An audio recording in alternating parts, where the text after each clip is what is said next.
Boa noite. Quase boa noite, né? Boa tarde para boa noite. Oi, Ali. Boa noite. Oi. Não liguem para. Boa tarde. Acho que o semestre começou. Primeiro tiro. Voltou à normalidade, assim. Ai, Oi, gente, João. que saudade disso. Pois é. Tudo bem, Ale? Tudo bom? Tá com a tese pronta? Quase. É? Falta Coisa pouco. boa. Mas... Beleza. Ai, gente. Sim. E aí, chefes? Antônio, Boa tarde. Antônio, o seu gatinho Opa. lá, o branco, é teu mesmo aquele gatinho? Aquele branquinho? É. Coisa mais linda o gato, gente. Ainda você deixou ele todo estiloso. Ulisses. Ulisses. Muito bem. Hoje tá meio bicho a coisa, né? Tinha bicho na aula do Bortolo, agora tem bicho aqui. O gatinho, né? Falando do gatinho, né? Tinha bicho na Participação aula do na outra Boto aula de hoje? bichos. Tinha dois cachorrinhos. O Freud. Não respeitam mais Do nada. O quê? Não, Eu acho uma delícia, gato. Só que eu não posso ter aqui em casa, mas gato é lindo demais. E ele não foge, não sai pelo portão, que eu tenho medo disso, de sair pelo portão, pela janela. Não vai. Aqui em casa não pode ter cachorro, porque os meninos comem, né? O professor Giacoia conseguiu entrar, né? Conseguiu? ali. Boa tarde. Sim, Boa Eduardo, tarde. tá aqui. Vocês estão me ouvindo? Ah, que bom. Sim, professor. Perfeitamente. Perfeitamente. Então não mudou o link. Boa tarde, Eduardo. Boa tarde Boa a todos tarde. vocês, a Boa Boa todos. tarde, professor. Que bom. Vocês me ouvem bem? Muito bem. Sim. Olha, queria agradecer ao Eduardo, ao Boca, a todos vocês, a todas também, pelo convite para participar desse encontro. Para mim é um prazer muito grande, uma honra também, e só para isso. Espero que a gente possa ter uma boa interlocução. Eu queria, antes de mais nada, avisá-los de que eu estou com problemas de conexão na internet desde ontem. A gente já tentou aqui a reparação técnica e ela está intermitente, oscilando muito. E pode ser que, de vez em quando, eu tenha algum problema e eu tenha que, eventualmente, fazer uma nova conexão, tá bom? Eu sinto muito. Perfeitamente. Eu estou bem atento aqui para qualquer pessoa que tenha problema de conexão e precise voltar, eu admito na sala rapidamente. Isso vale para todos. A gente tem feito assim normalmente já desde o semestre passado, porque quando depende da conexão de muitas pessoas simultaneamente, é bastante difícil que não ocorra, né, algum problema. Mas a gente tem conseguido um pouco aos trancos e barrancos, mas temos conseguido. Tudo bem, Francisco? Está conseguindo? Tudo bem. Achar um lugar ao sol? É que eu estou carregando o celular, que eu faço o zoom pelo celular, fica mais... Aonde fica prático. uma conexão melhor, né? E assim eu posso me locomover também. Hein, Eduardo? Oswaldo, tudo bem? Boa tarde a todos. A todas. Tudo bom, e você? Muito prazer em vê-lo, como sempre. Igualmente. Parabéns pela aula de ontem, viu? Parabéns. Muito boa. Rapaz, me perderam inteiramente, perdi minha base textual, foi uma loucura. Fiquei muito nervoso, não consegui fazer a conexão, acabei me perdendo, eu lamento muito. Mas você sabe que isso parece que é uma coisa assim, ninguém percebe, né? Eu assisti até o final, até o debate, mas assim, a responsabilização é da linha, do provedor e tal. Você saiu perfeitamente, assim. Deu o recado, você fez muito generoso. Imagina, você fez uma reconstituição impecável. Pena que não tivemos mais tempo, né? Depois para conversar, porque aí ficou tarde, mas foi muito bem. Eu acho que tem que contornar dessa maneira, né? É. Então, professor Oswaldo, nós temos especialmente em relação ao nosso tema desse semestre, né, nós temos o Vinícius Armiliato aqui também, que vai estar conosco, né, tanto em função da questão do próprio seminário, quanto do vínculo do seminário também com um projeto mais amplo, né, que está sendo desenvolvido na linha, especialmente através do trabalho do Francisco e do Vinícius, que a gente vai estar dando relevo, que vai estar dando destaque, né, nesse semestre, inclusive com essas conexões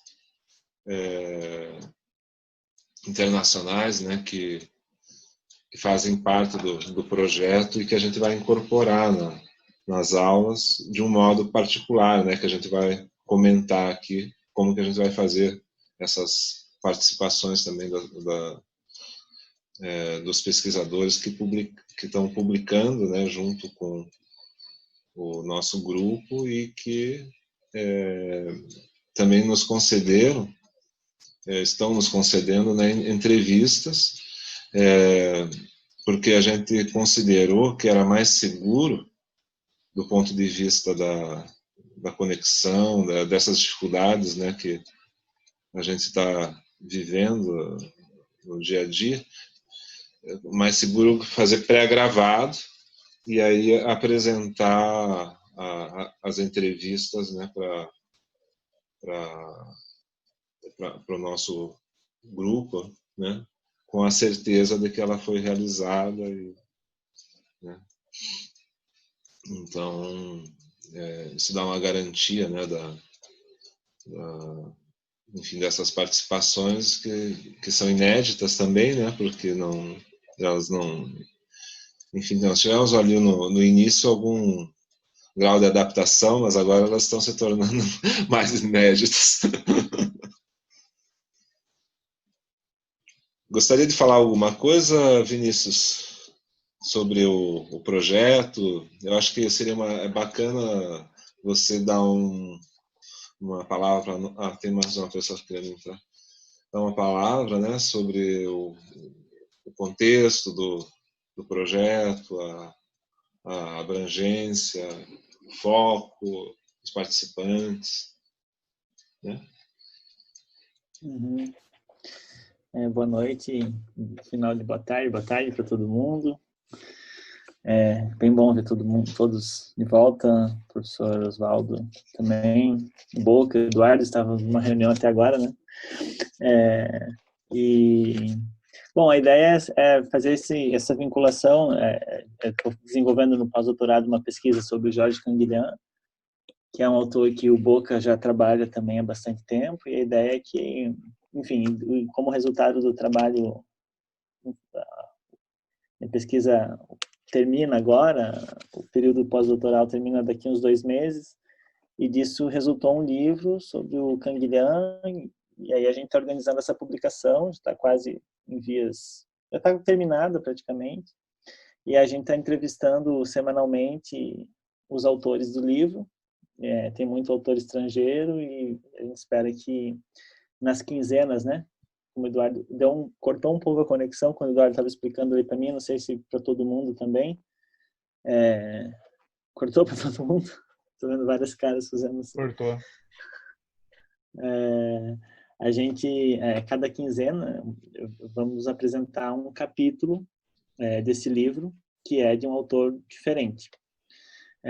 Fazendo uma leitura bem particular sobre a obra do Canguilhem. Como vocês sabem, o Canguilhem é bastante conhecido pelo Normal e Patológico no Brasil, mas ele tem uma obra muito vasta, que ainda está sendo editada, estão sendo editadas as obras completas dele, em francês, então nem os franceses conhecem muito bem a obra, em detalhe, isso desde 2011, mais ou menos, que vem sendo editada a obra dele, as obras completas. E aí o livro tem várias articulações mais específicas e talvez seja um dos poucos livros no Brasil sobre Canguilhã. Hoje, eu estava fazendo essa contagem essa semana, a gente tem uns 5 livros sobre Canguilhã.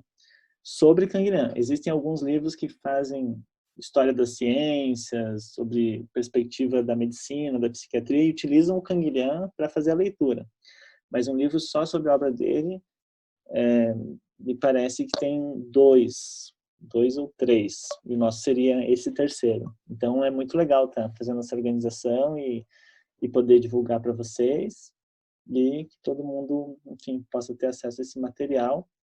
E aí, a cada 15 dias a gente vai fazer uma apresentação, né, durante o seminário, de um capítulo específico e debatendo esses temas. Então é isso. Não sei se alguém tem alguma dúvida nesse aspecto, se ficou algo lacunar, mas me falem, a gente vai conversando. Seria interessante você passar um pouquinho assim para os autores, né, sobre o que eles vão falar. Acho que seria bacana.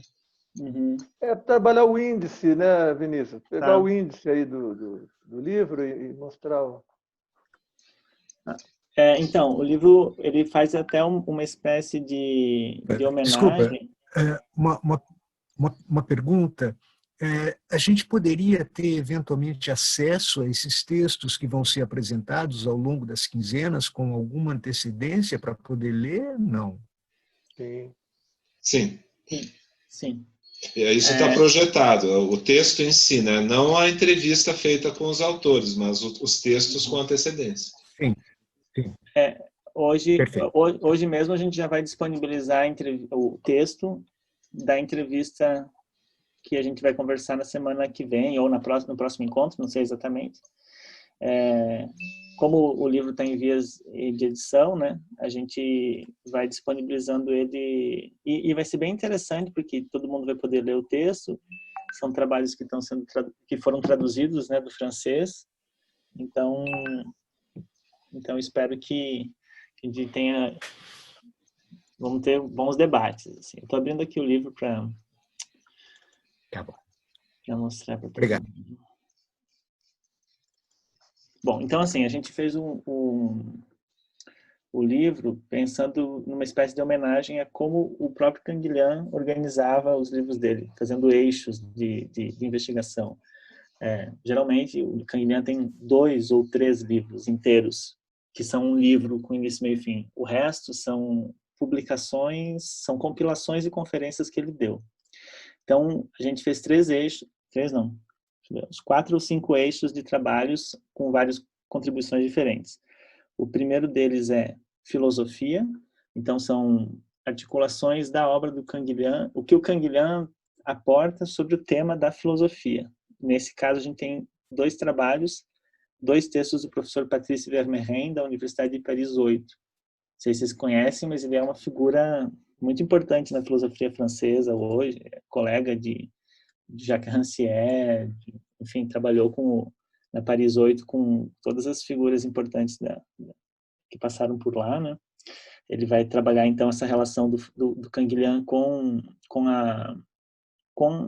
dar aula de filosofia, com ser professor de filosofia e com o movimento filosófico francês da segunda metade do século XX, que isso é muito importante. Se a gente quer entender o que se chama de pós-estruturalismo francês, se a gente quer entender, por exemplo, Pierre Bourdieu, Michel Foucault, sem passar pelo Canguilhã, a gente não entende a dimensão e o escopo, né, de onde esses autores chegaram, assim.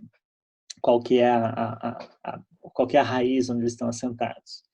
Um segundo eixo são filósofos, então são articulações feitas a partir da obra do Canguilhã, articulações com filósofos que, de algum modo, dialogam ou que a gente pensa que são diálogos possíveis de serem feitos. Então, a gente tem a partir do Kierkegaard de Canguilhã, que é o capítulo do Lucas Lazaretti, sobre o devir da existência em Kierkegaard e Canguilhã, vai falar da normalidade monstruosa. Aí, nessa sessão, a gente também tem um trabalho do professor Eduardo, né, que é a partir de Schopenhauer, que vai falar da natureza, humanidade e cultura nos 2 autores. e um outro com Canguilhem e Gilbert Simondon, que é um autor que a gente estuda muito pouco também no Brasil e precisa assim, se apropriar dele também. Ele foi orientando do Canguilhem, Gilbert Simondon, que é o professor Francisco Gaspar Neto da Unespar, ou da Faculdade de Artes do Paraná, aqui de Curitiba. Depois a gente tem uma sessão sobre ciências da vida, e a gente vai ter um trabalho do Henrique Amraoui, que é um professor do Centro Nacional de Artes e Ofícios da França. Também o Henrique ele foi orientando do Canguilhem, bem interessante isso, né? Ele foi orientado pelo François Dagonnier, ele vai falar sobre o poder normativo da vida posto à prova pela ação das doenças, que vai fazer análise dos textos do século XVII e XIX sobre doença cardíaca. Bem interessante. É um texto que lembra muito os textos do Canguilhem, por exemplo, quando o Canguilhem fala o texto dele sobre reflexo, sobre tireoide. O Canguilhem tem uns textos bem específicos assim na história das ciências da vida. Depois um texto do professor Francisco Boca, que ele já trabalhou conosco no seminário do ano passado, né, que é A Vida Sempre no Novo Caminho, a partir do Darwin e do Canguilhem. E um capítulo chamado Canguilhem, o Novo Normal, do professor Thierry Auquet, da Universidade de Paris 12, eu acho que é Nanterre.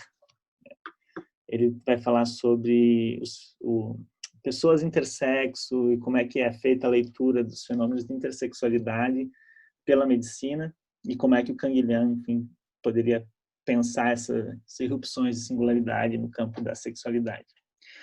Depois um outro eixo sobre psicologia. Tem um debate do professor Alejandro Bilbao, da Universidade do Chile, da Católica do Chile, sobre uma articulação com a psicanálise que ele faz, bem interessante, uma diferença entre psicanálise e psicologia e as poucas citações que o Canguilhem faz da psicanálise. E um trabalho do professor Rachid Dedou, da Universidade Constantine, que fica na Argélia, que também vai falar do Estatuto Epistemológico da Psicologia e da crítica do Canguilhem. E aí uma última sessão com derivações, que são trabalhos que são, como a gente pode pensar, uma espécie de extrapolações a partir do que o Canguilhem pode oferecer. Então, tem um trabalho meu, que chama Abrir-se para o Singular, Repensar a Psicopatologia a partir de Georges Canguilhem. E o título é isso, assim, repensando os modos como a gente faz, os critérios diagnósticos, a ideia de sintomatologia, de quadro patológico, como o Canguilhem desconstrói isso. Um capítulo da professora Helena Donato, ela é da Universidade de Buenos Aires, sobre a articulação, os usos que o Canguilhem faz da literatura. Então, uma leitura sobre de literatura, o que é a literatura, como ela aparece na obra do Canguilhem.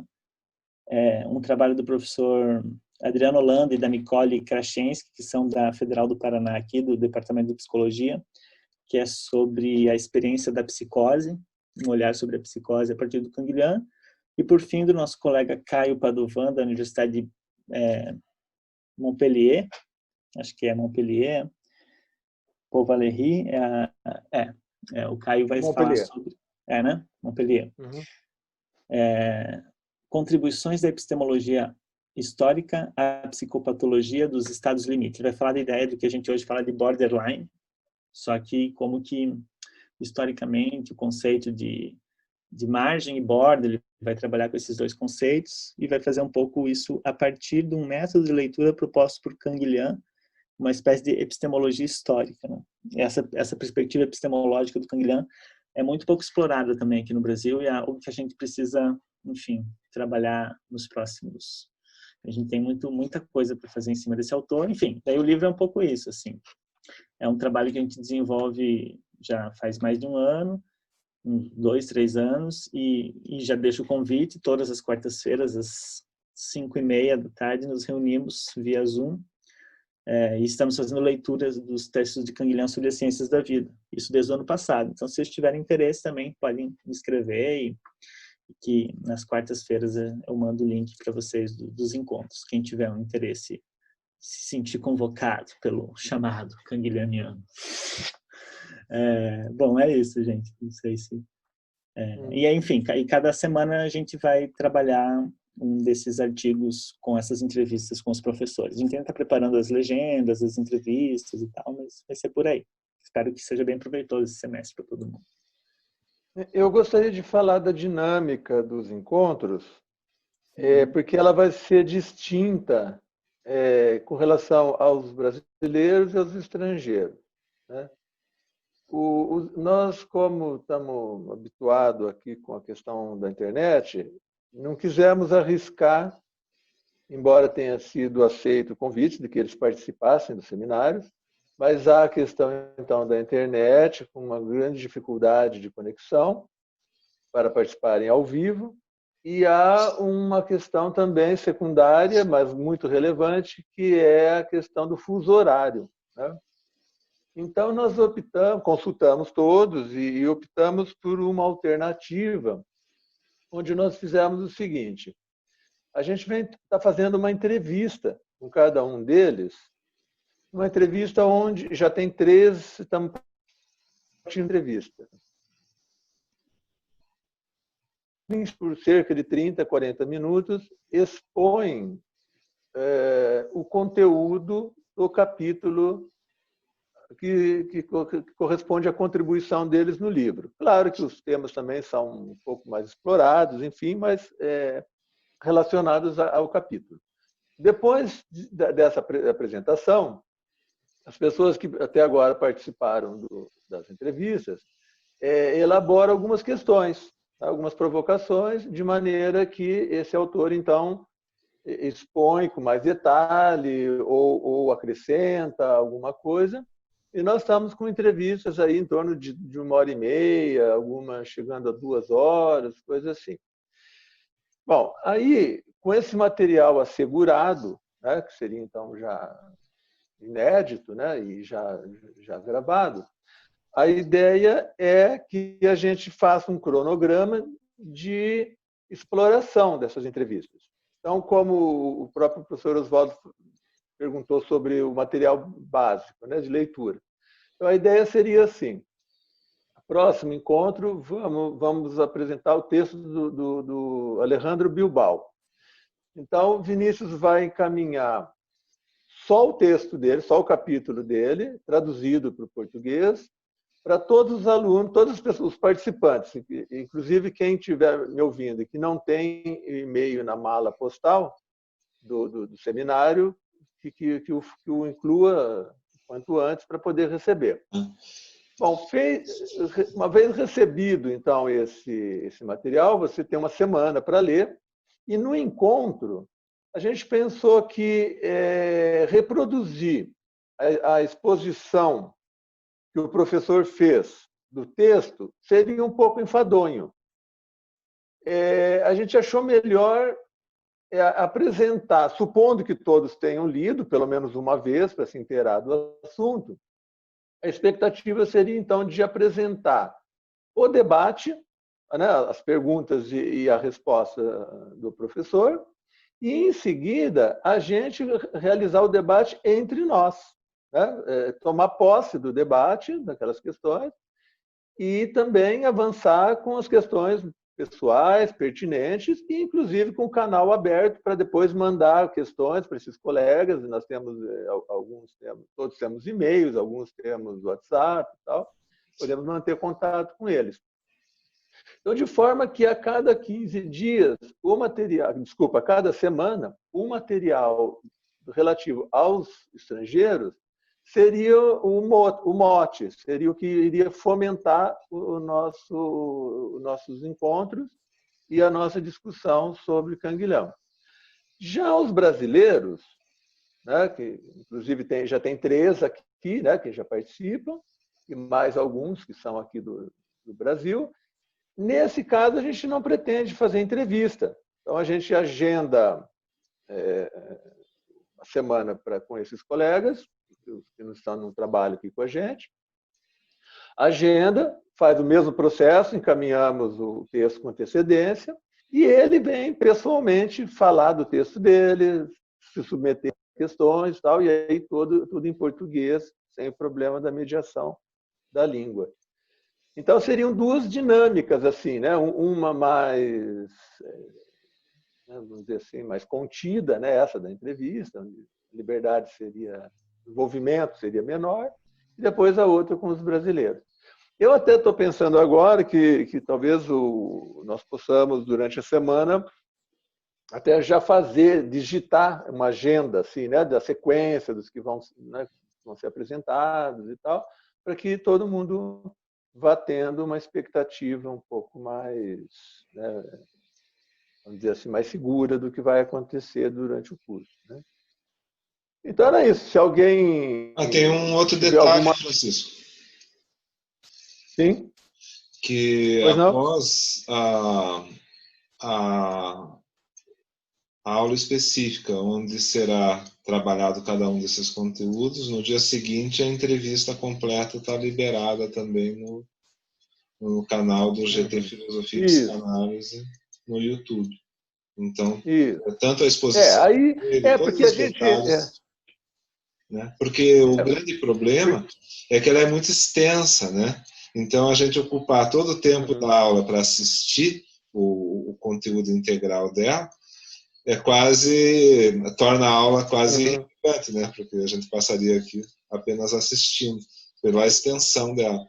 Só que daí, nesse caso, né, a gente apresenta inicialmente trechos, né, determinados com as respostas dos autores e os comentários e o nosso debate aqui. Depois isso é enriquecido com bem lembrada. disponibilização.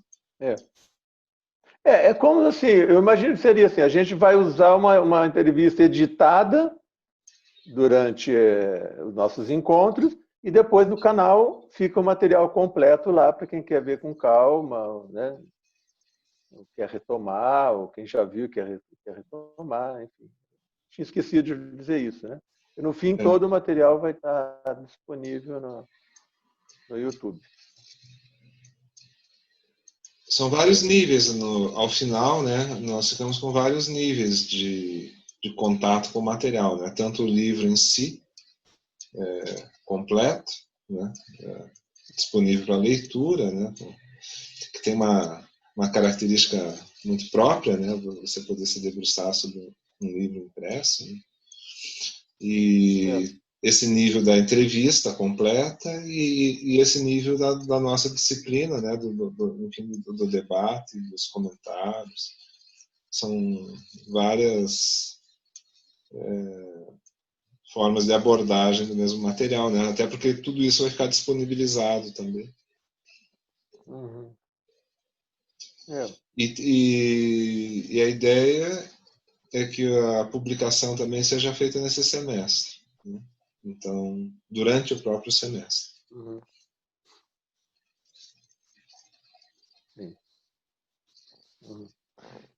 A intenção, ela me parece que assim, ela reproduz um pouco do espírito que o PPGF está buscando, que é o de promover e mostrar as articulações que cada disciplina, né, cada professor, cada membro das linhas, desenvolve na sua própria pesquisa e no seu grupo, né? Seu grupo de amigos, seu grupo de temas, seu grupo de investigação, e trazer isso, né? Quer dizer, curiosamente, quando a gente está com menos contato físico, é quando a gente está tendo a oportunidade agora de ter mais contato visual com essas pessoas e mostrar um mapa, né? Por exemplo, o nosso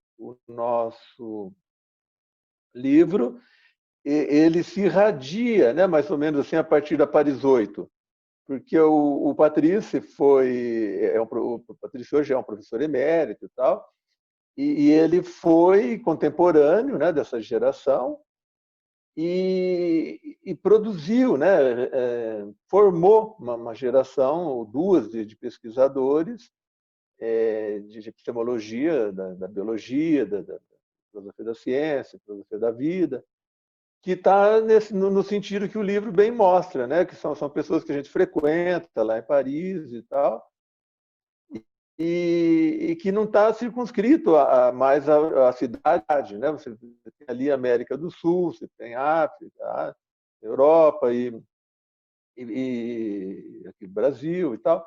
Então, mostra mais ou menos um mapa, né, de como, pelo menos de uma região, né, de um segmento que se desenvolveu a partir da Paris 8. Né?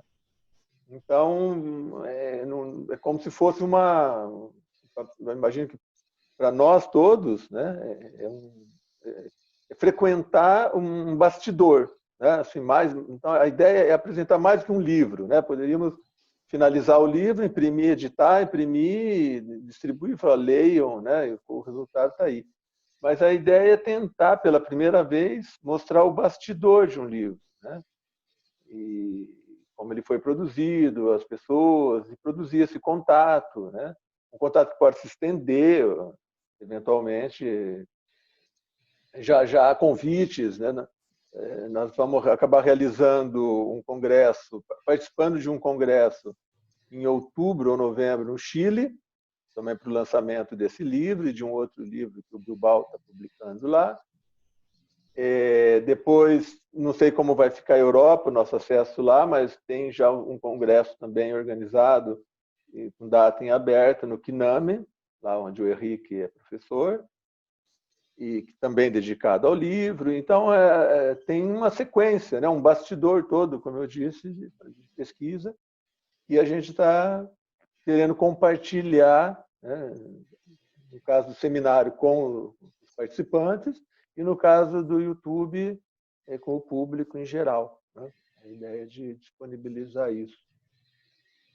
Enfim.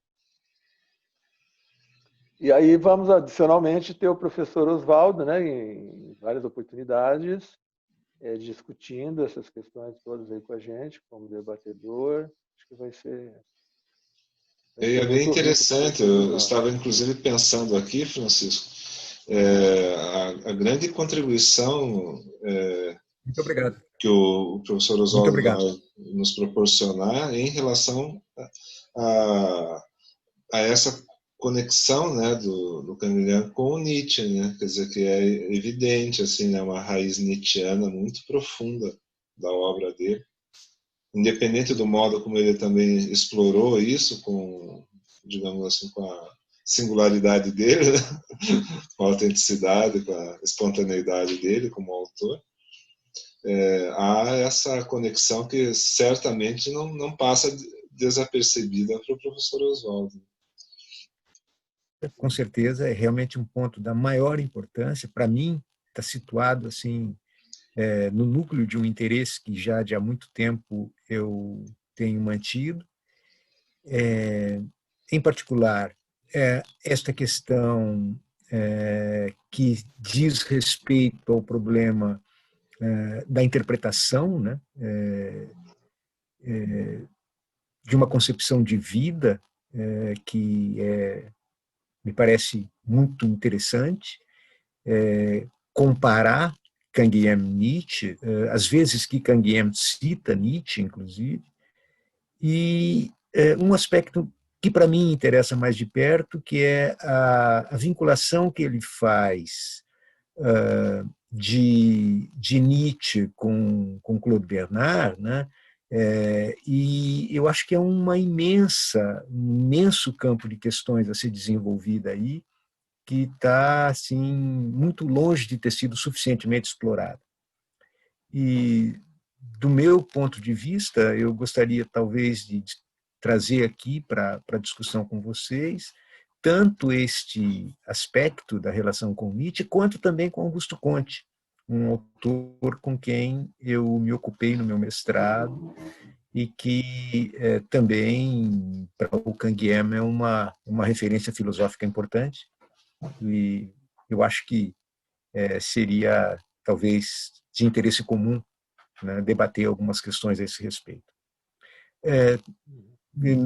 Aproveitando assim o ensejo da presença do Boca, eu me lembro que esse é mais um ponto de contato entre Mozani e eu, quer dizer, nós dois somos daquelas raras pessoas que se interessam pelo Augusto Conte, né? E desde muito tempo a gente vem conversando sobre isso, e também esse é um lado para o qual a obra do Canguilhem se abre, e que eu acho que é extremamente fecundo. Sim, sem dúvida.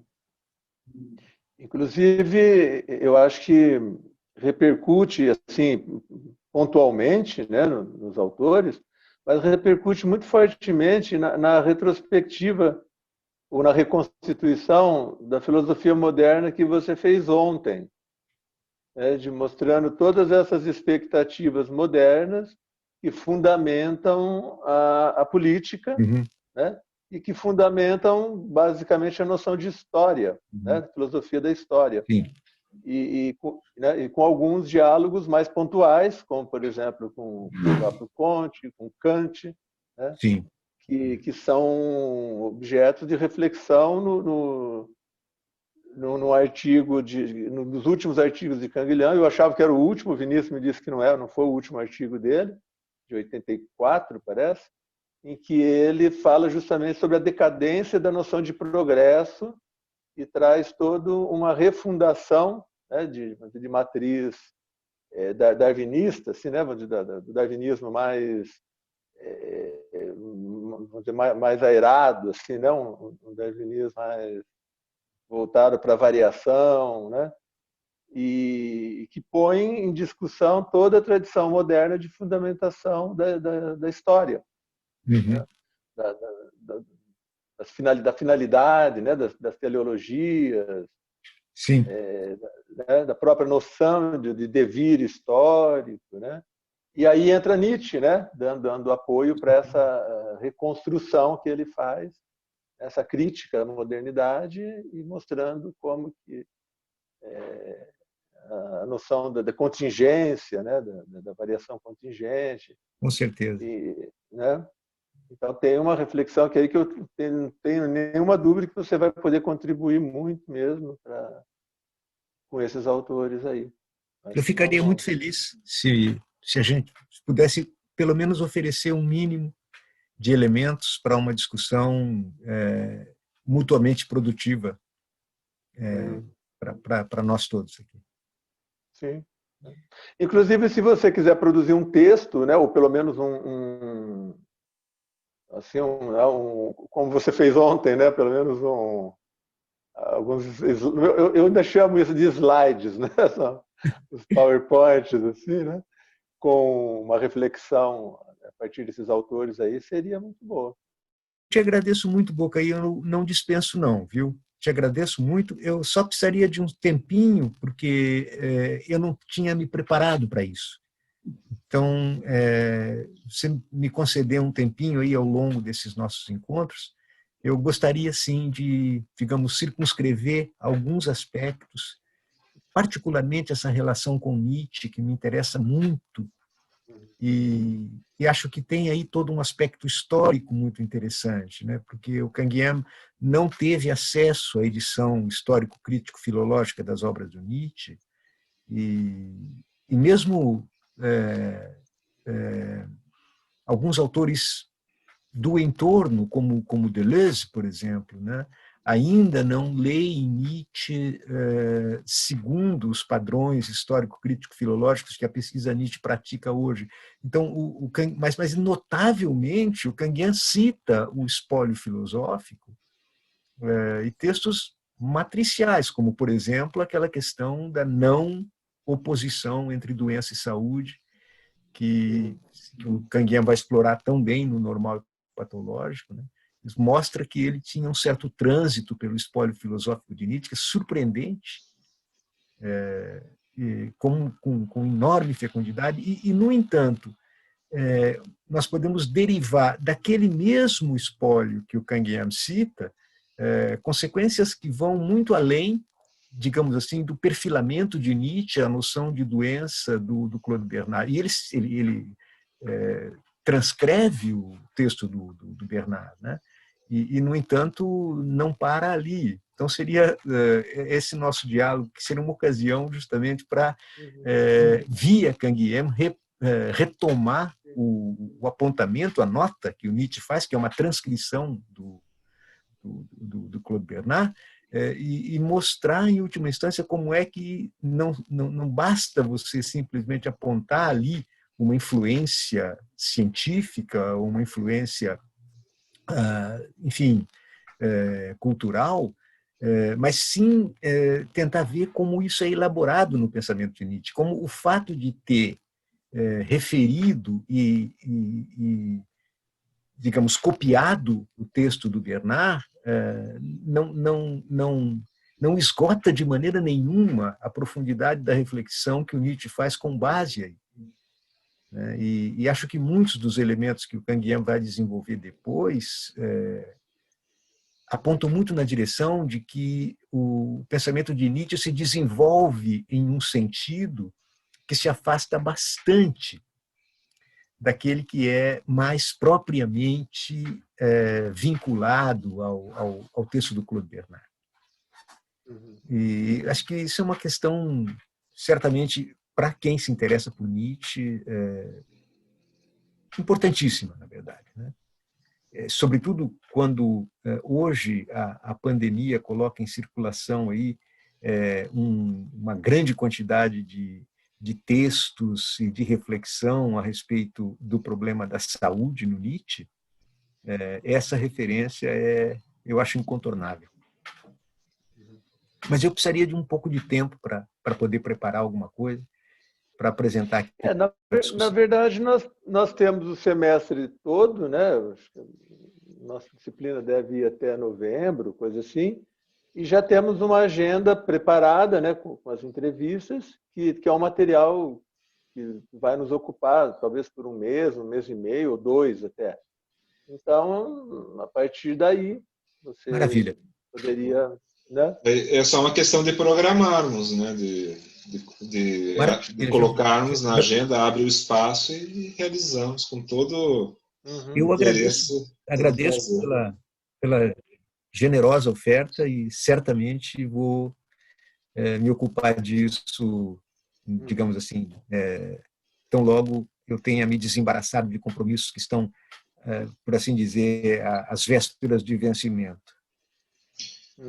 Professor, eu gostaria só de mencionar... E essa indicação... Fale, Francisco. Desculpe. Não, vai. Continue. Não, apenas que eu não gostaria de deixar de mencionar, porque eu ia acabar esquecendo, então estou aproveitando assim enquanto a memória está presente na consciência, né? Que é a nossa entrevista, né, de sábado que vem, às 15 horas, a respeito, então, né, da obra do professor Giacoia, especialmente aquilo que concerne ao vínculo dele com a filosofia da psicanálise, e algo mais crucial nesse ano de 2020, que eu gostaria, obviamente, de abordar, que é a questão de além do princípio de prazer, né, que eu acho que não podemos perder essa oportunidade de conversar um pouquinho sobre esse texto mediante a efeméride. Só para mencionar isso, me perdoe, mas então nós estaremos lá no canal do GT com a entrevista ao vivo e depois ela também estará disponibilizada. Tá? Obrigado e desculpe, Francisco, te cortar. Não, eu só queria completar, destacar realmente a importância que o Oswaldo atribuiu, vamos dizer, à presença do Nietzsche no pensamento do Canguilhem, porque, assim, as referências que o Canguilhem faz à história, porque ele aborda as ciências, né, da ontologia, da história, de uma filosofia da vida,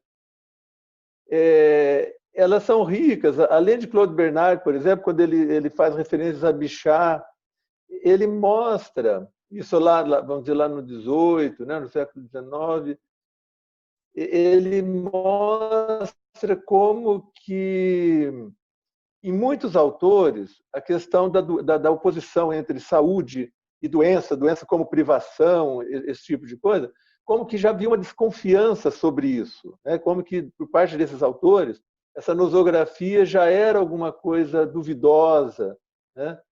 e depois ganha grande dúvida em Darwin. Parece que há vamos dizer, há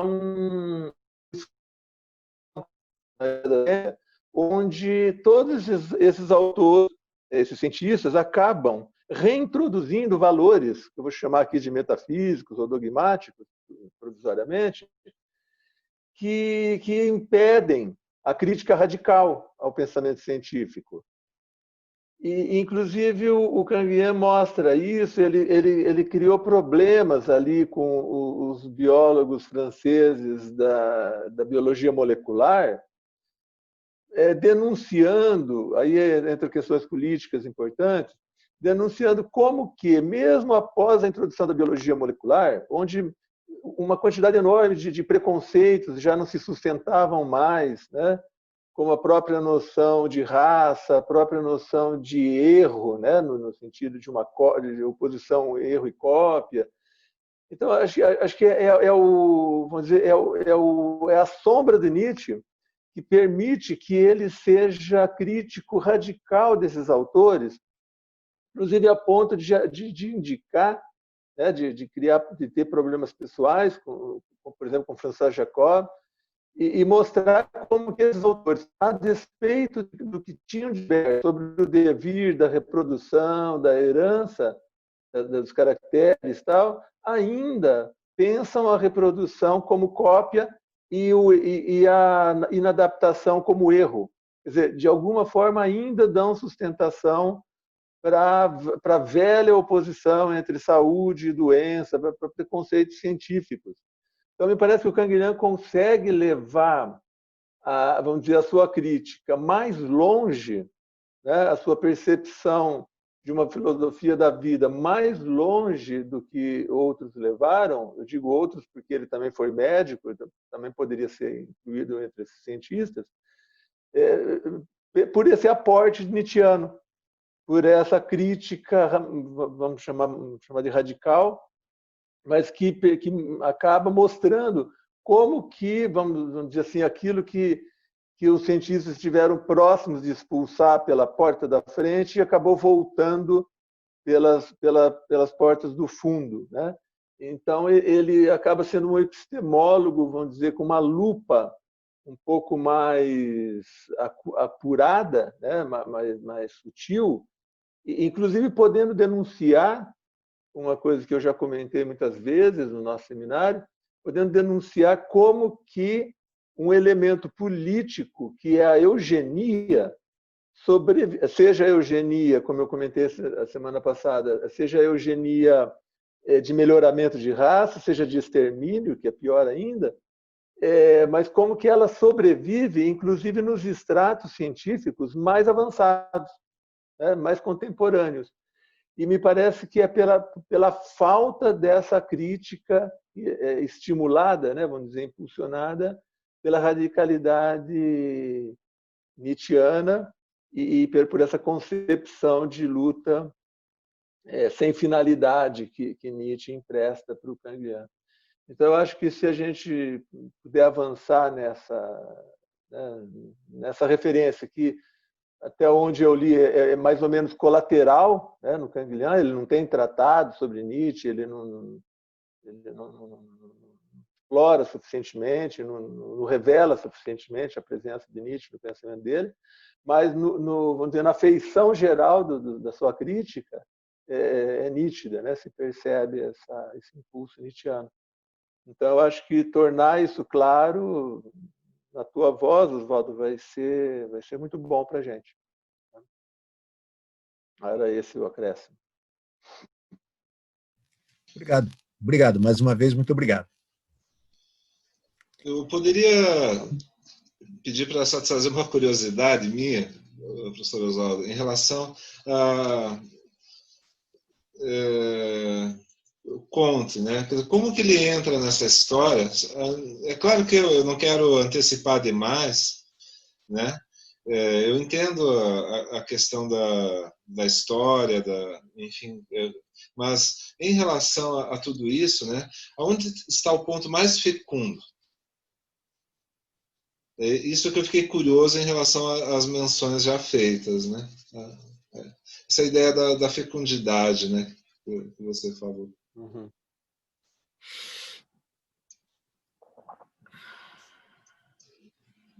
É uma pergunta? É uma pergunta para o professor Oswaldo.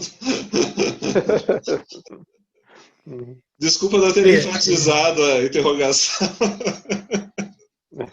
Não, eu acho que é uma indagação absolutamente pertinente, né? E eu vejo a fecundidade justamente nessas aproximações que podem ser feitas, né? E nos resultados que podem advir dessas aproximações. Não somente em relação a filósofos em particular, né? No caso de Nietzsche, ou Comte, ou, enfim, a outra referência que aparece na obra do Canguilhem, que, aliás, eu não conheço. O Vinícius falou aí de uma obra extensa que eu também, da qual eu conheço muito pouco, né? Na verdade, conheço o Normal e o Patológico, mais 2 ou 3 outros ensaios, mas que são de uma potência do ponto de vista filosófico, assim, que mal pode ser exagerada, né? E de uma produtividade extraordinária. Então, para dar esse pequeno exemplo, né, eu acho que a gente poderia, sem grande iconoclastia, examinar questões como essa que o Boca se referiu aí, sobre a eugenia, e mesmo ler, por exemplo, toda a teoria da vontade de poder, em Nietzsche, iluminada pela obra do Canguilhem. Como que, digamos, a noção de vontade de poder vista a partir das lentes do normal e patológico, ela pode ser extraordinariamente rica e, sobretudo, nos ajudar a desfazer uma extensa rede que foi tecida a propósito de uma interpretação, digamos, bastante limitada e mesmo enviesada do que significa vontade de poder em Nietzsche.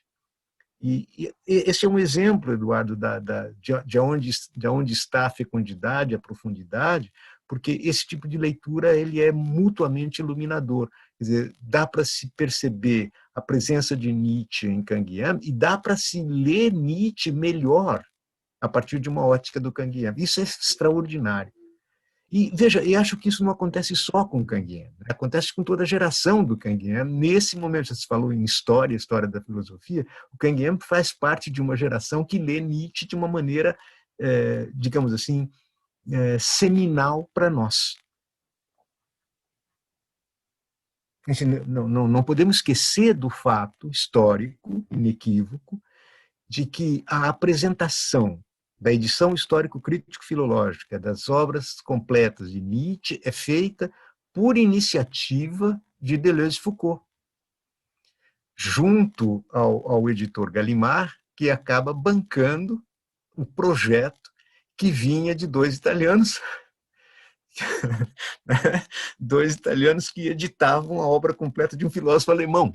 Um negócio absolutamente maluco do ponto de vista histórico-filosófico. Não havia uma edição histórico-crítico-filológica em alemão de um filósofo alemão. Então, o seminário de Cerisy-La Salle foi exatamente a ocasião da apresentação pública para o mundo letrado do trabalho de Colle Montinari.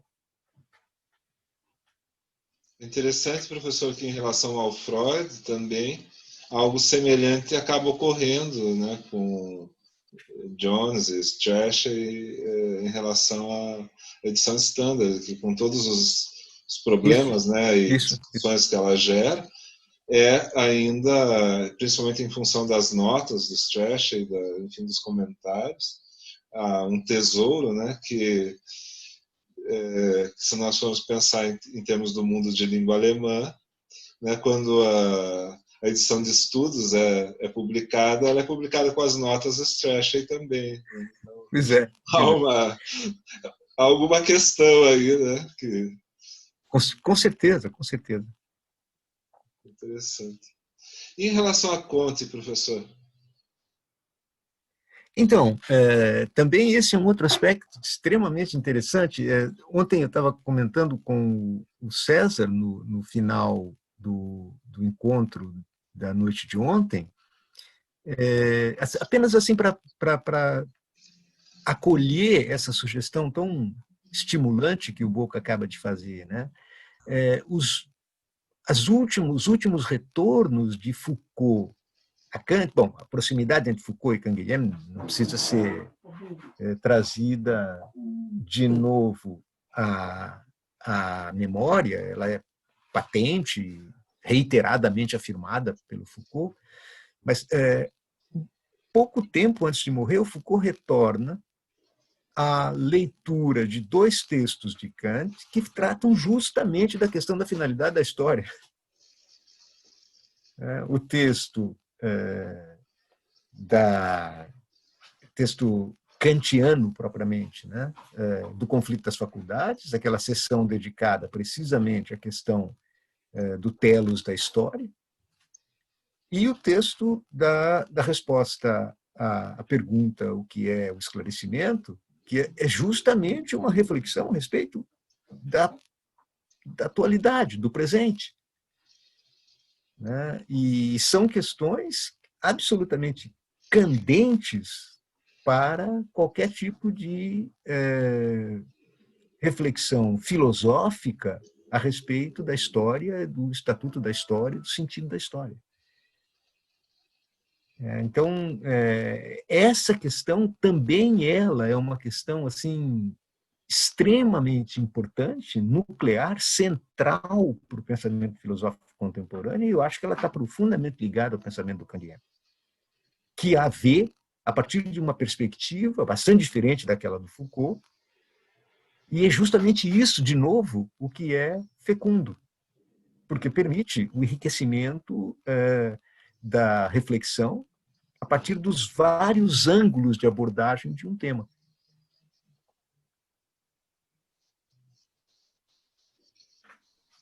Legal. Francisco, você está por aí? Só um acréscimo. Sim, só um acréscimo. Inclusive porque essa articulação da filosofia da história de Kant para Nietzsche, ela existia na França também. Vamos pensar na sua versão francesa, o dispositivo do esclarecimento francês, a partir de Condorcet e de Comte. Sem dúvida. Que formulam as suas próprias filosofias com outro tipo de rigor, mas que compartilha com a vertente alemã da finalidade, do projeto, do plano, do progresso da espiritualidade, uma série de coisas que, no fundo, são europeias. Né? Sem dúvida. Pensamentos Sem dúvida. Né? Vinculados à noção de progresso. E quando o Canguilhem vai dizer, né, vai escrever um artigo sobre a decadência da noção de progresso, ele justamente reconstrói rapidamente todo esse itinerário, e aí ele se apresenta como nietzschiano, dizendo que a história varia como varia a vida. Né? Ela caminha como caminha a vida, como um jogo. Né?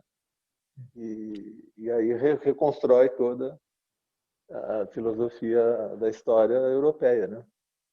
Eu acho que vai ser muito interessante ver. Sem querer interrompê-lo, mas apenas aproveitando de novo uma sugestão feita pelo Vinícius, essa é uma questão que liga o pós-estruturalismo francês. Né?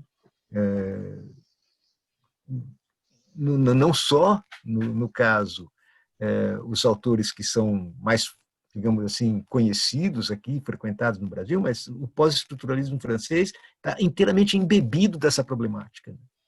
E o Canguilhem representa magistralmente, né, esse tipo de linhagem intelectual.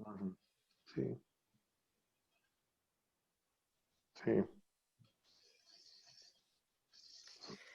Eu vou fechar o som aqui para poder melhorar um pouco a qualidade da transmissão aqui, tá?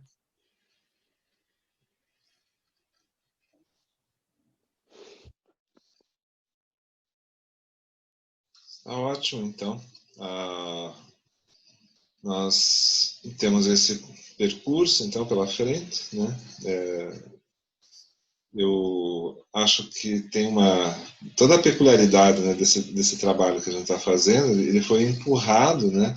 Foi como que impetuosamente, né? Nós fomos impetuosamente lançados nesse estilo de trabalhar que não era esperado, né, por conta da pandemia, mas eu acho que essa reação, né, como ela está sendo não apenas possível, né, mas nós explorando justamente essas possibilidades, né, eu acredito que eu tenho refletido um tanto sobre isso, né. Eu acho que nós avançamos em meses por territórios.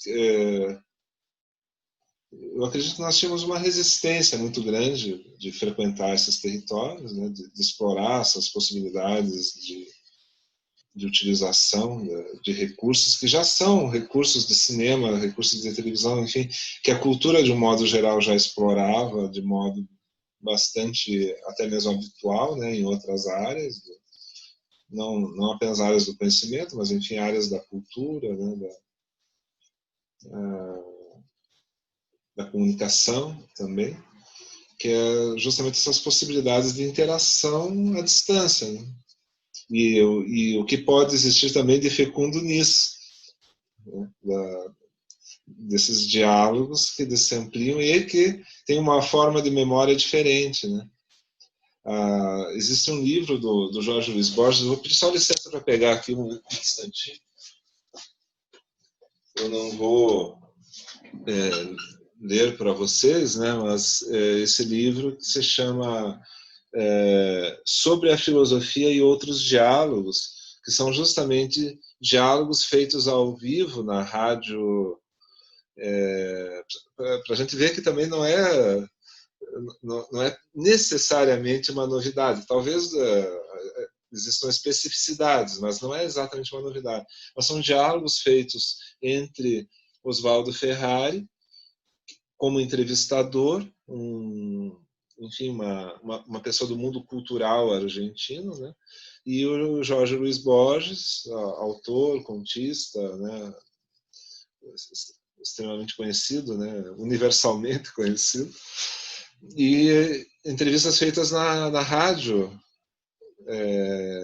em Buenos Aires, que depois foram transcritos, esses diálogos, publicados no jornal, e depois eles viraram um livro, né? E há um comentário do Borges sobre isso, aqui dentro, onde ele fala mais ou menos o seguinte, que isso que a gente está fazendo aqui tem uma característica do efêmero, né? Do evento, realmente, que tende a ser algo, do ponto de vista da percepção que as pessoas têm normalmente disso, algo menos valorizado do que o livro, né? E que o livro, no caso, ele acaba coroando toda uma trajetória que traz, de certa maneira, uma vantagem ou uma coisa diferente em relação aos livros tradicionais, que é justamente essa questão da espontaneidade, né? Que o diálogo ele suscita possibilidades, né? E que a gente vai remontar na história da filosofia a própria Grécia, com Sócrates, né? Com as preocupações dele, enfim, essa questão de sustentar o diálogo e mostrar justamente esse aspecto mais fecundo do encontro, né? Da possibilidade do encontro de perspectivas. E pensar Platão em relação a isso também, né? Como alguém que o próprio Lacan comenta no Seminário 8, né? Que é engraçado, né? Esse modo o procedimento do Platão em relação à memória, né, do Sócrates, em relação à recuperação, quando a gente pensa ali no diálogo sobre o amor, né? Agora me fugiu o nome do nada, assim, mas Banquete. o banquete, exatamente, o simpósio, o banquete, a recuperação de um diálogo que ocorreu décadas antes, né? E o início do próprio diálogo já é algo dessa natureza, né? Então eu vejo que o que a gente está fazendo agora é algo que tem a sua especificidade, né? A sua peculiaridade, mas que também tem é algo que de certa maneira é recorrente na humanidade, né? Tanto por essa necessidade de presentificar o diálogo, né? De trazer o diálogo para a nossa experiência, né? Filosófica, sustentar isso entre nós, enfim, de certa maneira ao vivo, né? Nós não estamos juntos no sentido da proximidade física, mas conseguimos uma outra amplitude também de encontro, que talvez perca justamente essa questão da presença, né? Dos detalhes que a presença nos proporciona, os detalhes visuais, enfim, o encontro do grupo. Em relação a isso, eu tenho muita saudade de estar junto com vocês, porque tem outras dimensões, né, da gente estar no café, de nós entrarmos juntos, sairmos, eventualmente as pessoas vão fazer alguma coisa, não necessariamente o grupo inteiro, mas, né, essa riqueza, né, do contato, ela, de certa maneira, se perde, né? Mas há também a possibilidade do encontro com pessoas que não estão presentes, né, ao vivo, né? Que nos apresenta essa outra dimensão, né? A ideia de nós nos encontrarmos também com entrevistas realizadas em outro momento, mas que podem ser retomadas do ponto de vista do nosso diálogo também, né? Todas essas dimensões sendo exploradas simultaneamente e o resultado depois como livro, e a gente está também pensando nisso. Os eventos que nós fizemos agora no meio do ano também tiveram essa natureza, né? Tanto a parte, enfim, né, do trabalho pessoal, da pesquisa, da dedicação a escrever o texto, né, que a pessoa faz de um modo razoavelmente solitário, mas que, no entanto, daí no evento adquire essa dimensão de comunicação e de diálogo também. E no nosso caso de registro, no nosso evento a respeito de Schopenhauer e a contemporaneidade, né, que fizemos já no final de junho, do qual o professor Oswaldo também participou. Nem todos escreveram textos. A professora Maria Lúcia ela fez uma fala espontânea, né? Mas o que nós vamos fazer? Nós vamos transcrever essa fala espontânea também com os diálogos, com as interações. Ela autorizou a gente a fazer isso. Vamos também trazer essa outra dimensão para o livro que a gente vai publicar. Ela ficou, inclusive, feliz, porque ela confidenciou que ela não tem mais muita vontade, assim, não tem mais tanto desejo de ficar nessa lida mais, sabe, dura mesmo, né, de enfrentar as referências, as citações, né, as normas, as coisas, e está apreciando mais falar assim espontaneamente, e acha que ela pode pedir um pouco de licença para fazer isso a essa altura da vida, que é uma coisa bem bacana, né? A propósito de altura da vida, Eduardo, eu pediria a você, por favor, que deixasse o professor Oswaldo de lado, porque isso me faz sentir mais velho do que eu já sou mesmo. Bom, então, normalmente me chamam de Oswaldo, né? Mas assim, né? Nessa situação mais solenes, assim. Melhor assim, te confesso, melhor assim. Mas o meu comentário ele é nessa direção. Eu curiosamente, quando surgiu toda essa situação, eu fiquei me perguntando como é que a gente podia fazer para tirar o melhor proveito dela, apesar de todas as dificuldades que foram criadas para nós, né? Se a gente ia se intimidar, se a gente ia se encolher, se a gente ia reagir, como que a gente ia reagir. Por isso que eu comecei a trabalhar com essa noção de filosofia de combate, né? Não é combate a alguma coisa, no sentido assim de, né, inimigo de alguma coisa, mas assim no sentido de ter essa atitude combativa mesmo, de não se deixar oprimir pelas circunstâncias, sejam elas políticas, sanitárias, de qualquer circunstância, né? E tentar, enfim, retomar o diálogo no meio de tudo isso e manter, né, vivas essas fontes de expressividade, que no fundo são históricos. É isso que eu estava querendo dizer em relação ao Borges, ao Sócrates, né? Que são pessoas, o mesmo Sartre, né, durante os anos 60, não recua diante dessas dimensões todas, né, aceita o diálogo em todas essas dimensões, e talvez seja uma coisa que seja mais crucial ainda nessa época atual, devido justamente à opressão que não só a filosofia, mas a ciência, enfim, todas as formas de trabalho, né, ligados à formação de conhecimento, de um debate mais voltado mesmo à perspectiva do conhecimento, enfim, toda a verdadeira batalha que está sendo, né, travada atualmente nesse sentido, né? Quando a gente vê agora em São Paulo a Assembleia tentar aprovar às pressas um projeto que vai tirar bilhões das universidades estaduais paulistas, a gente tem que pensar que isso é uma coisa muito séria, né?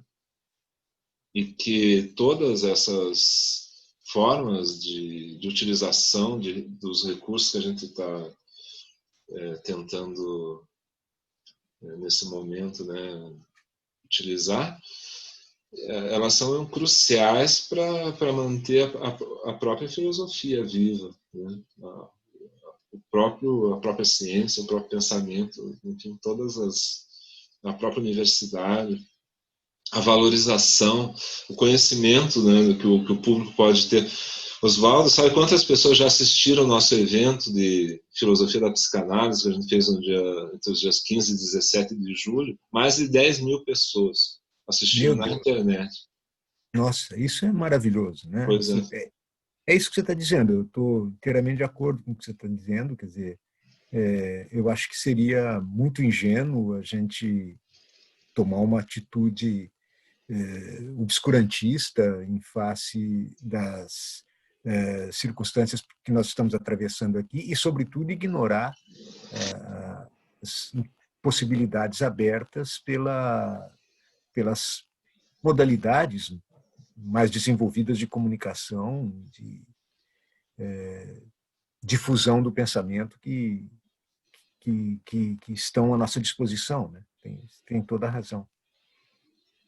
E são, digamos, novas modalidades de comunicação, de relacionamento que, enfim, fazem parte do nosso presente, e é justamente com isso que nós temos que nos medir atualmente, né? Tem toda a razão.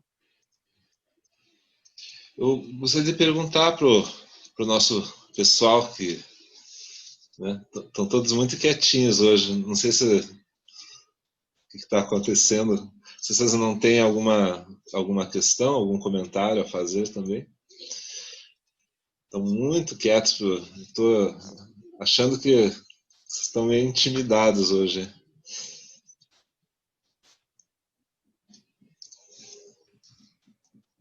Meu caro Jefferson, como é que você está sentindo a situação, a temperatura da situação?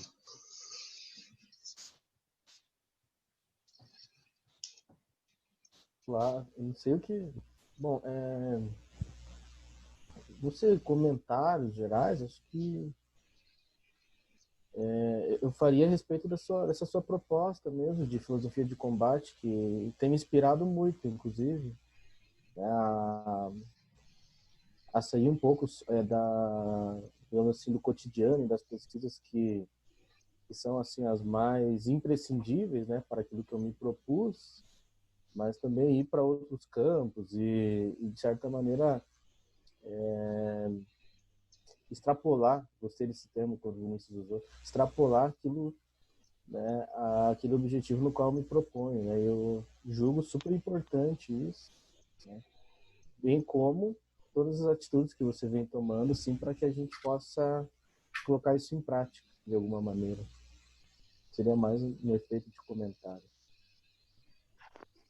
E tem um contra-efeito, né, no sentido da promoção desses eventos, assim, também a participação de vocês muito intensa, além digamos assim, enfim, manter as coisas de um modo geral funcionando, eu acho que proporcionou mais espaço também para vocês que estão em formação, tiveram um grau de participação nesses eventos muito também intenso, assim, né? Muitos puderam, né, se inscrever e tiveram, devido à própria natureza, né, da difusão, que ela é bastante proporcional, não tem aquela coisa de você vai para o teatro onde está acontecendo o evento mais importante, tem uma certa homogeneidade, né? A pessoa tem um tempo, isso fica, de certo modo, distribuído também, né, sem tanta hierarquização, e deu uma grande difusão. Tanto assim que nas mesas se vocês forem olhar no YouTube, vocês vão ver que as mesas de comunicações tiveram uma grande audiência. Algumas delas foram muito vistas em relação digamos assim, ao contexto, né, dos eventos como um todo, que mostra o interesse das pessoas pelos autores, independentemente vamos dizer assim, da fama, né, da história pregressa, né, mas que a própria apresentação gerou um interesse e isso se difundiu também. É uma coisa bem nítida para mim, uma coisa que eu gostaria de comentar, fazer um elogio enfim, àqueles que participaram, né, naturalmente. Temos diversos aqui, mas que eu acho que isso foi um elemento também que eu não esperava por isso, né? Não que não pudesse ser assim, né?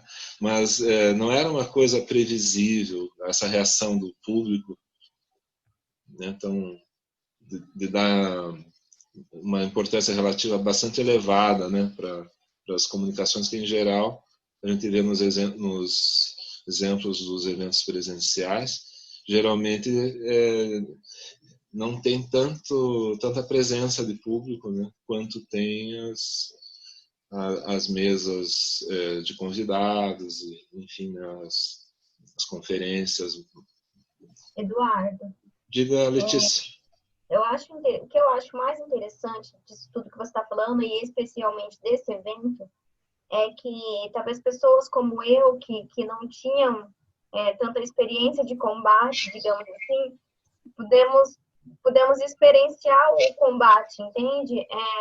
A partir de tudo que estava acontecendo, de todas as referências que a gente teve, de tantas palestras interessantes que nós ouvimos, né? Mas viver isso na experiência, né? Para além dessa palavra, foi muito interessante, porque o fato de você estar na situação em que todos estamos, dedicar a escrever algo, a investir naquilo e a ter um espaço para falar, né? Eu achei isso fantástico. Tanto da sua parte quanto da nossa, de verdade, porque foi assim algo que realmente foi um investimento e me fez aprender muito dessa posição que para mim é nova. Né? E a gente vê muitos colegas também experientes no mais, né, na universidade, na pesquisa, vivendo praticamente como uma experiência comum, né? Todos nós tendo que conhecer uma forma de expressividade nova, né? Para muitos, né? Alguns nem tanto, etc, etc. Mas para a maioria, uma forma que não era tão valorizada dentro do mundo acadêmico, né? Considerada talvez uma forma de divulgação, né? Mais do que propriamente um modo de fazer filosofia mais autêntico, né? Como se isso fosse, esse tipo de exposição assim, fosse um pouco depreciada, né? Em relação a escrever um artigo, em relação a publicar um livro, né? Só que a própria circunstância da pandemia nos ofereceu um argumento, né? Que é justamente a discussão. E é por isso que a gente remonta a Sócrates também, né? Nos diálogos platônicos, né? Nos deu um motivo para estabelecer esse debate mais próximo, mais vinculado com fazer filosofia do que propriamente fazer uma exegese filosófica de autores consagrados, tal, né? Claro que tudo isso existe também, né? Não se foge disso, né? Não podemos nos furtar a esse aspecto das coisas, mas há também algo que necessariamente tem que extrapolar a simples leitura dos autores, né? E precisa procurar pensar contemporaneamente, o que eu acho que é um impulso à filosofia significativo, né? Ao pensamento filosófico, no sentido de que vocês que são jovens, né, na maioria, possam tomar contato com o próprio pensamento, né?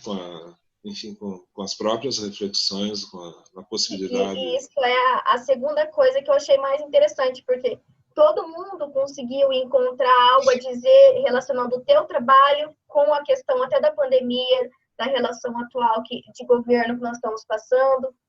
Isso eu achei incrível também. Todo mundo encontrou uma forma que havia uma articulação possível, havia algo a se falar, né? E não era um momento de silêncio, realmente.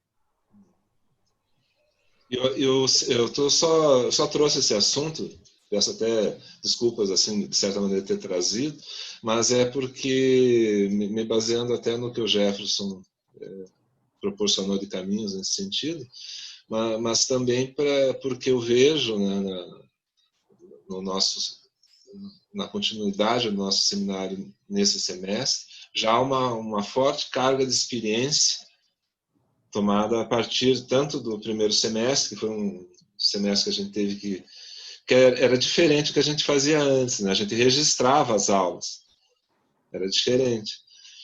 E a partir de março desse ano, a gente passou a conviver no espaço virtual, testar formas, algumas não deram tão certo, né? Não foram tão satisfatórias, a gente sentiu o distanciamento maior, né? E a gente percebeu que, por exemplo, quando as janelinhas ficam todas aqui, a gente tem um sentimento de pertencimento maior do que quando a gente dá destaque demais para, né? Então,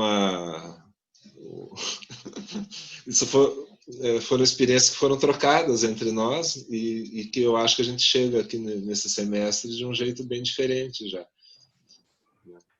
Passamos por experiências muito intensas no semestre passado. Eu praticamente não descansei, porque como eu entrei nessa loucura de aproveitar o limão e fazer uma limonada, né? Já que a gente está no meio da pandemia mesmo, vamos falar da contemporaneidade, né? E tentar fazer também um retrato, né, do momento.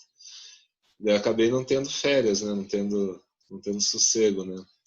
Mas ao mesmo tempo, né, eu me sinto muito aquecido, né, para começar assim de novo esse semestre, já nessa nossa atividade aqui específica, porque essa experiência acumulada também gera um certo entusiasmo de dar continuidade, né, esse modelo que o Francisco, o Vinícius e eu estamos propondo, né?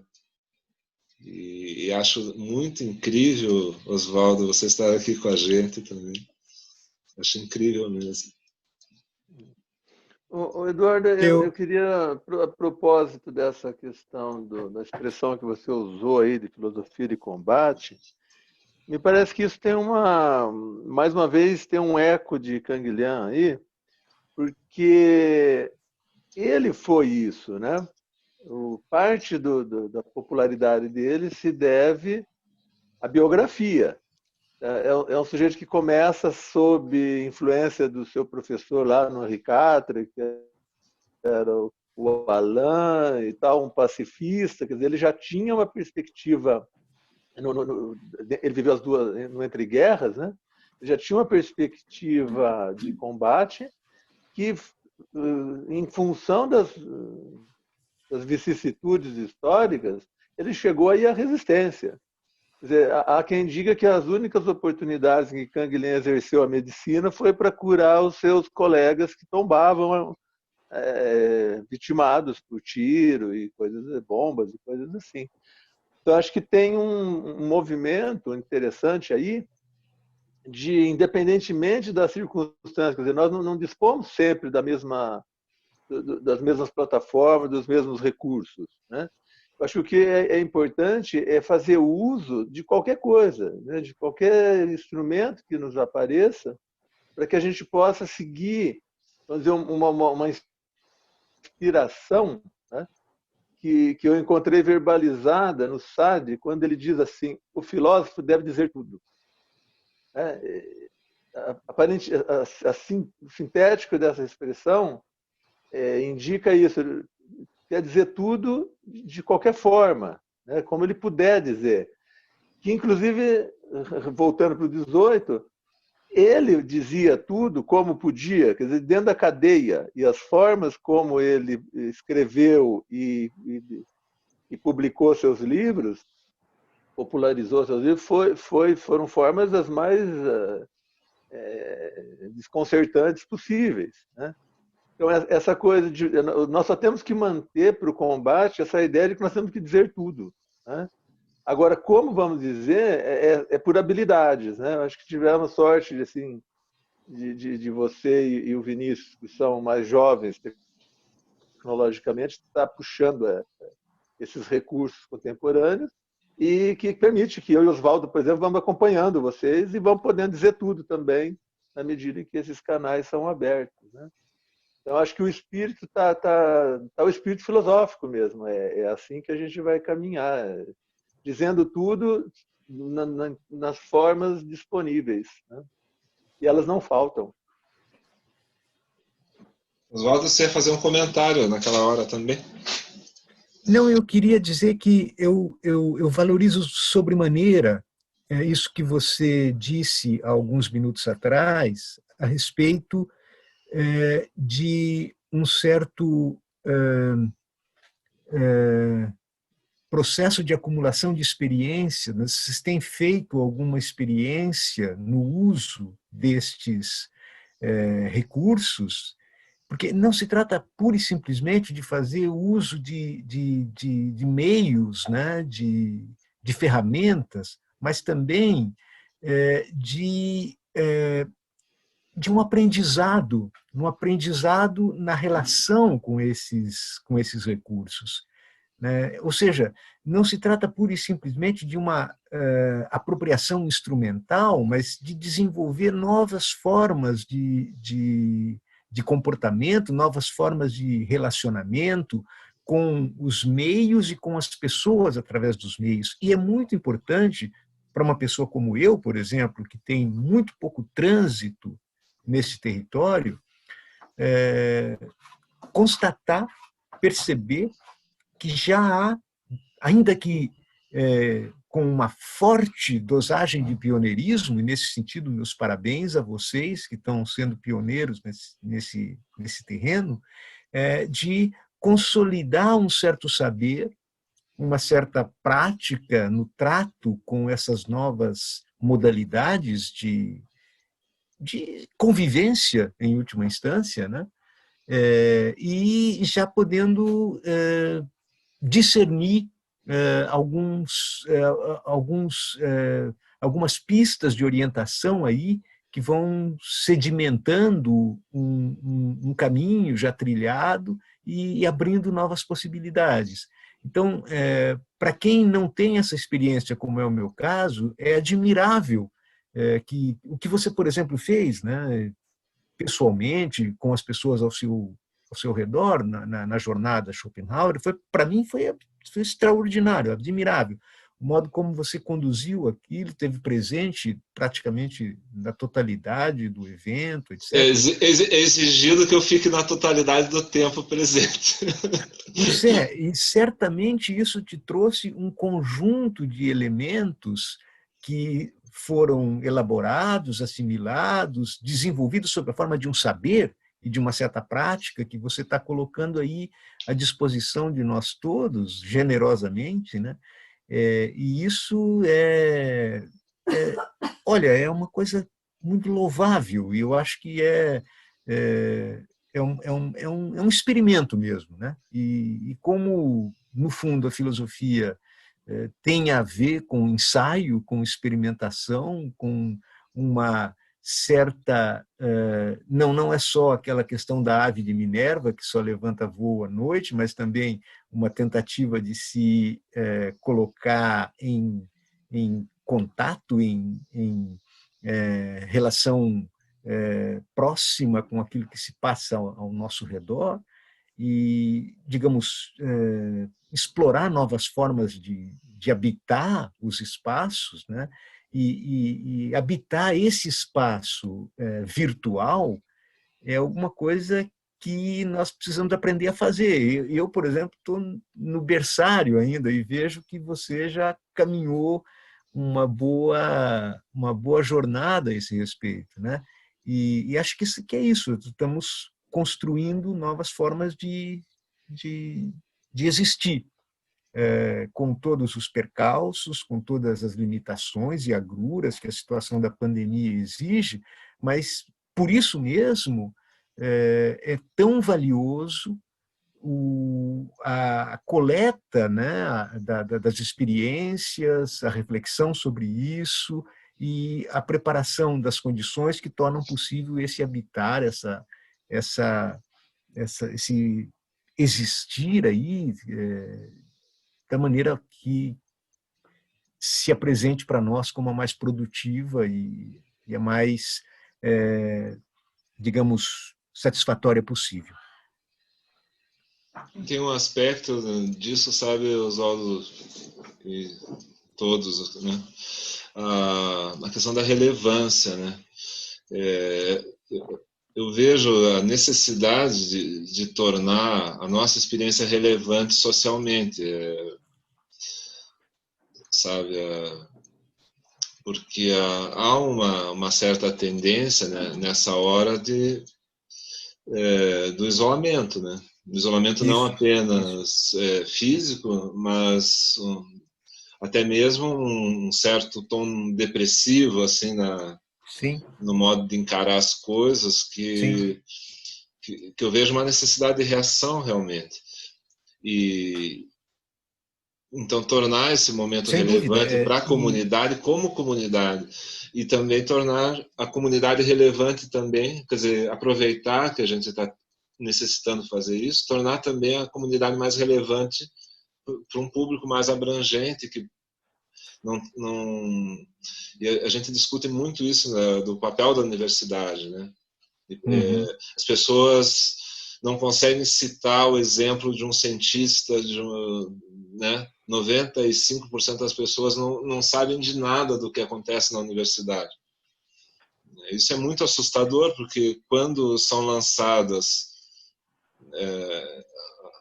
ao público ideias no sentido de literalmente, né, ideias que vão colocar em risco a própria existência da universidade, enfim, a manutenção, né, dessa possibilidade, né, que a gente chama de universidade, as pessoas, por não conhecerem o trabalho que é feito na universidade, também acham que não tem problema.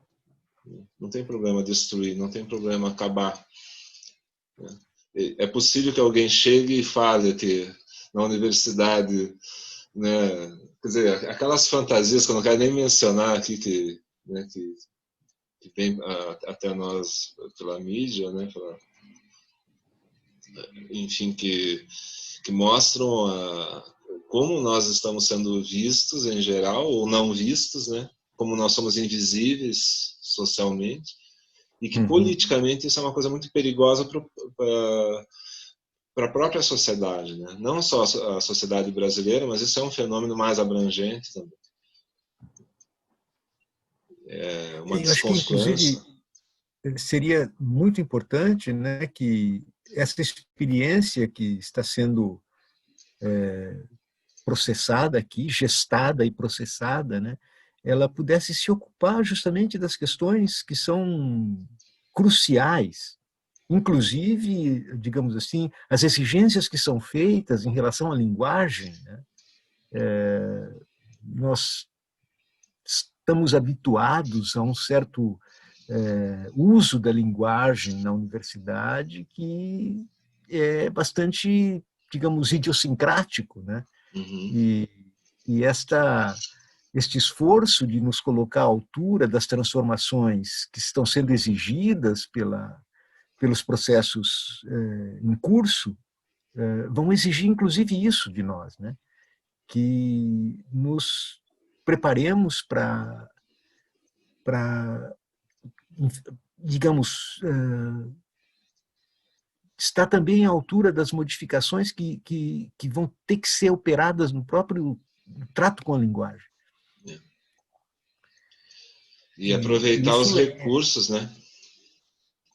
É absolutamente vital para nós, né?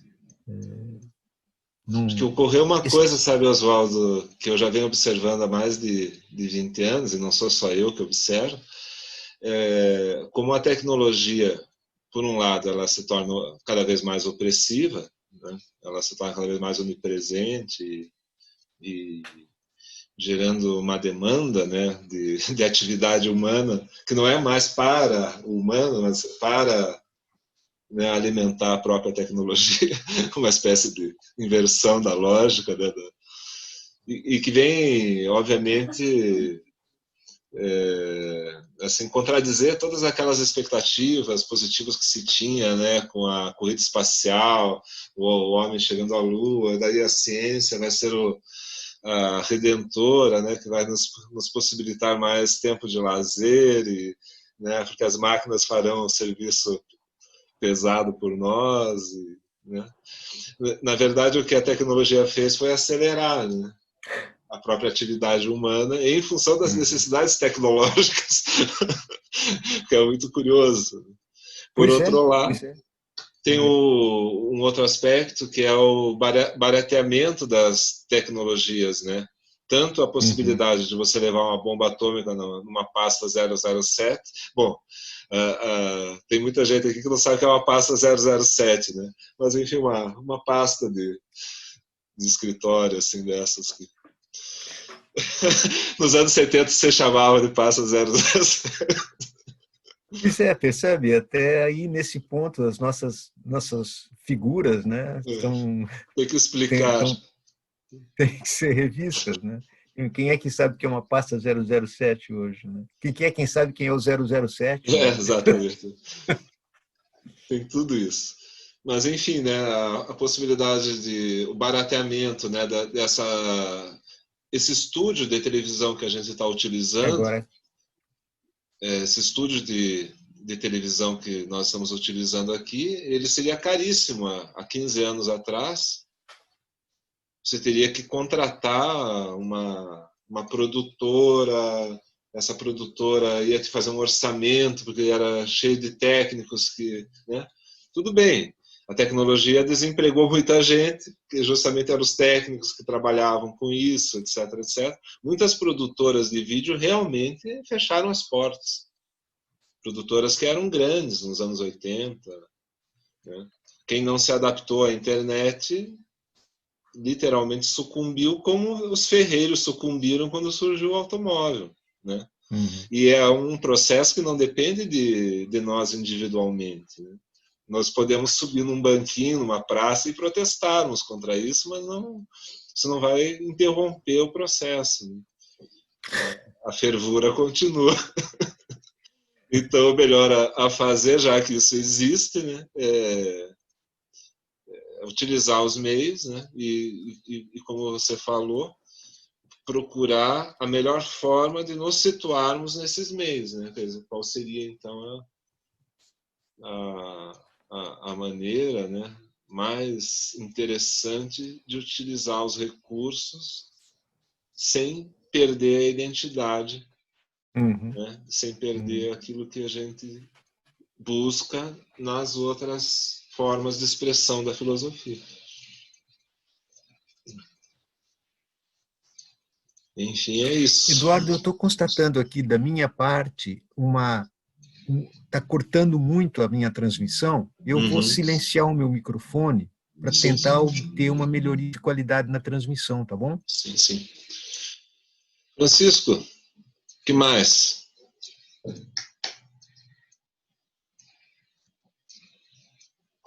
Então, eu acho que já cumprimos, acho que estamos bem acordados aí com relação ao andamento do seminário e que precisamos então, efetivamente elaborar a mala direta, né, para atualizar, para garantir o acesso aos textos.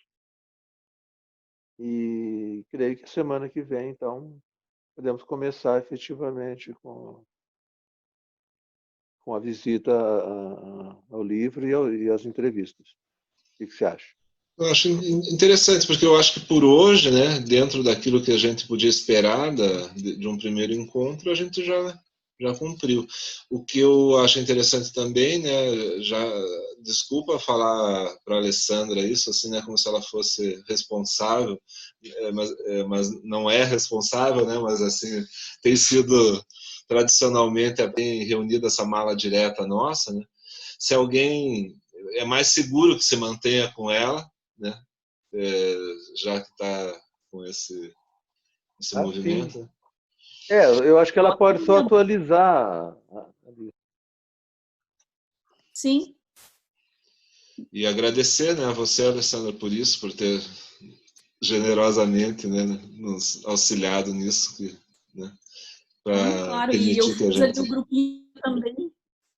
Eu fiz o grupo de WhatsApp ali também, que tem funcionado bem, e até por ali é possível compartilhar os textos, né? Não precisa necessariamente ser por e-mail. Eu posso receber o e-mail de vocês e pôr naquele grupo de WhatsApp, que é fácil de adicionar as pessoas, né? E lá é bem mais rápido também, né? Então, tanto que quando eu recebo os links das aulas, eu até mando por e-mail, mas mando ali no grupo também, que é mais ágil às vezes, né? As ordens. Tá. Bom, de minha parte também, eu estou satisfeito com o nosso, enfim, com tudo que a gente já disse aqui hoje. Não tem muito mais a dizer por enquanto, né? A não ser que a gente já comece a entrar nos assuntos, que dá uma vontade também, mas eu acho que é mais indicado a gente fazer por etapas, né? Vinícius, tem alguma sugestão?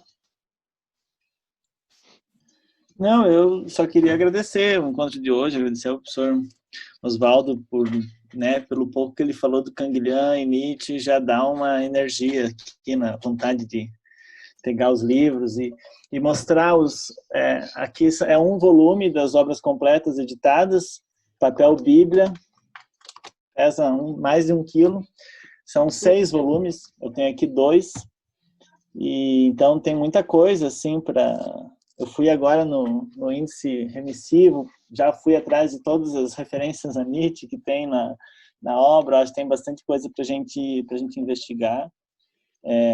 Pensei, né, nessa reflexão final que fizemos agora, o professor Oswaldo e o Boca também comentaram, né, o Eduardo falou bastante, e estamos executando o que o Canguilhã se chamaria de normatividade vital, que é a construção de novas normas de exercício a partir das restrições ambientais. Bom, o modelo darwiniano de seleção natural ou seleção artificial, no caso nosso, né?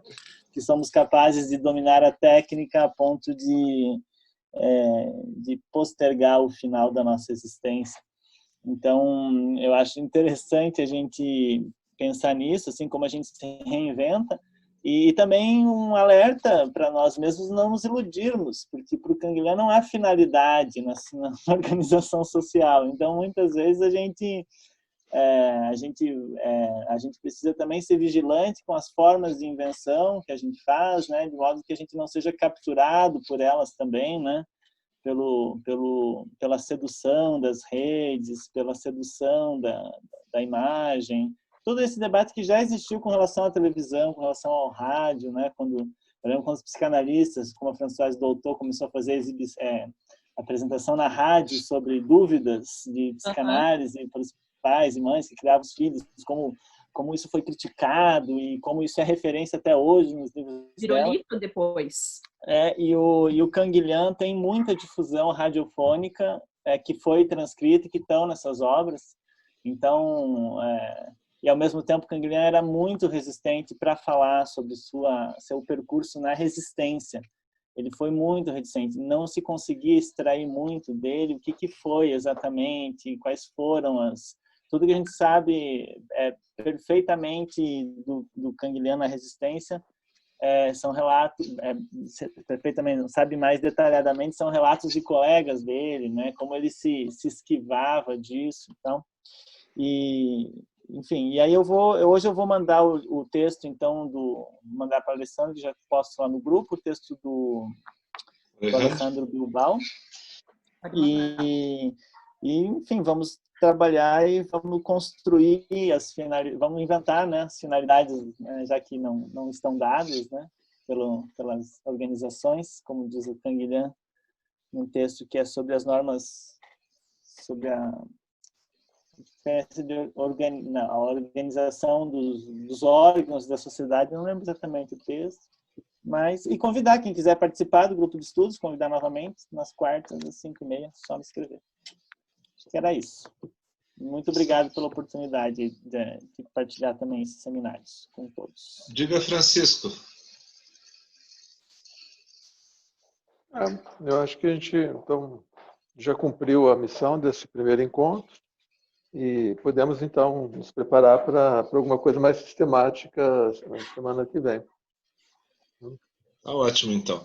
Então, só lembrar, 15 horas de sábado, estaremos entrevistando o Oswaldo. Tá bom? Então, vamos nos despedir. Um grande abraço a todos. Muito obrigado pela presença de vocês, né? E até a semana que vem, então. Muito obrigado a todos vocês. Muito obrigado, uma boa noite. Boa noite. Boa noite. Tchau, tchau. Tchau. Tchau, tchau. Tchau, tchau. Jefferson não falou